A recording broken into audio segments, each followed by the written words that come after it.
Nagsuntukan ang mayor at vice mayor sa isang bayan po dyan sa Antique. Ang pinagmulan ng kanilang away, mga food packs mula sa DSWD.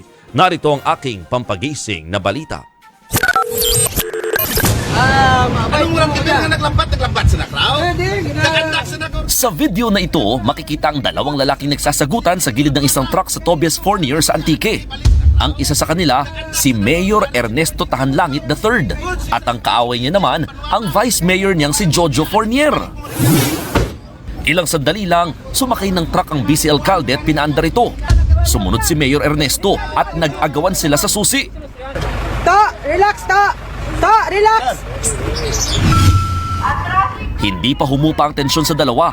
Bumaba pa sila at lumipat sa likurang bahagi ng truck. Makikita ang kahon-kahong food packs na sakay nito.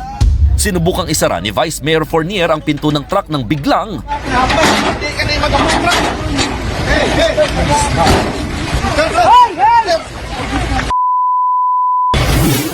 pinagsusuntok ni Mayor ang vice-alkalde. Nag-ugat ang away ng dalawang opisyal sa 800 family food packs ng DSWD na ipapamahagi dapat sa mga residenteng apektado ng El Nino. Hiningi raw ito ni Vice Mayor Fournier kay Governor Rodora Cadiao para sa mga residenteng hindi makakatanggap ng ayuda. Pero pagbalik ng truck mula sa bayan ng San Jose, hinarang umano ito ni Mayor Tahanlangit sa barangay Balud sa Tobias Fournier.